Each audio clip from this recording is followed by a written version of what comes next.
Jumpa lagi dengan saya di Kelompok Sukacita. Saya akan membagi bagian kebenaran firman Tuhan bagi setiap kita. Mari kita berdoa. Tuhan Yesus, terima kasih. Kami siap mendengarkan firman-Mu. Roh Kudus, ungkapkanlah firman Tuhan bagi setiap kami. Amin. Bagian kebenaran firman Tuhan, kitab Habakuk pada pasalnya yang ketiga, ayatnya yang ke-6, demikian bunyi firman Tuhan. Ia berdiri, maka bumi dibuatnya bergoyang. Ia melihat berkeliling, maka bangsa-bangsa dibuatnya melompat terkejut. Hancur gunung-gunung yang ada sejak purba, merendah bukit-bukit yang berabad-abad. Itulah perjalanannya berabad-abad. Demikian jauh pembacaan firman Tuhan. Pemirsa Klafos yang diberkati oleh Tuhan. Allah yang kita sembah adalah Allah yang berdaulat. Dia Allah yang tahu situasi, keadaan, segala ciptaannya.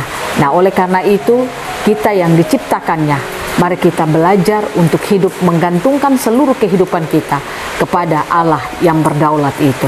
Artinya saudara dan saya tidak perlu takut, tidak perlu ragu, tidak perlu stres dengan keadaan dan situasi yang kita alami hari-hari ini. Tapi marilah kita menggantungkan hidup kita kepada Tuhan dengan percaya bahwa Dia adalah Allah yang berdaulat. Tidak ada yang tersembunyi baginya. Nah, oleh karena itu, seperti apa yang dikatakan oleh Nabi Habakuk, ia berdiri, maka bumi dibuatnya bergoyang. Ia melihat berkeliling, maka bangsa-bangsa dibuatnya melompat terkejut. Hancur gunung-gunung yang ada sejak purba, merendah bukit-bukit yang berabad-abad. Itulah perjalanannya berabad-abad. Habakuk ingin katakan dan mengingatkan kepada saudara dan saya, kalau Dia Allah yang berdaulat di dalam seluruh ciptaannya. Pertanyaannya, kalau demikian, Dia Allah yang berdaulat, bagaimana caranya supaya saudara dan saya bisa menggantungkan seluruh hidup kita kepadanya? Yang harus saudara dan saya lakukan adalah yang pertama, bangun percaya kita kepada Tuhan. Karena hanya dengan memiliki percaya kepada Tuhan, maka saudara dan saya akan bisa menggantungkan seluruh hidup kita kepadanya. Menggantungkan seluruh kehidupan kita dengan percaya, artinya saudara dan saya harus membangun hidup kita lebih sungguh-sungguh dalam mendengar dan melakukan apa kata firman Tuhan. Itulah yang membuat kita bisa beriman kepada Tuhan. Orang yang tidak suka dengan firman Tuhan, dia tidak akan pernah beriman kepada Tuhan.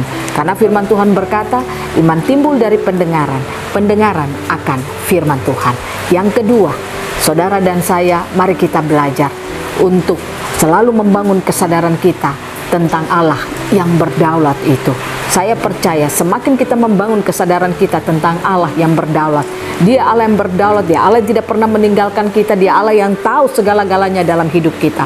Kesadaran itulah yang membuat saudara dan saya bisa hidup berkemenangan di tengah-tengah kehidupan kita.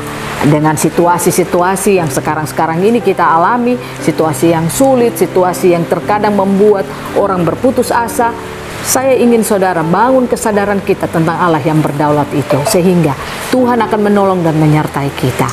Biarlah setiap kita dimampukan Tuhan. Roh Kudus akan menolong kita untuk melakukan kehidupan kita, untuk semakin bergantung kepada Allah yang berdaulat itu. Tuhan Yesus memberkati kita. Mari kita berdoa. Terima kasih Tuhan, kami percaya Engkau Allah yang berdaulat.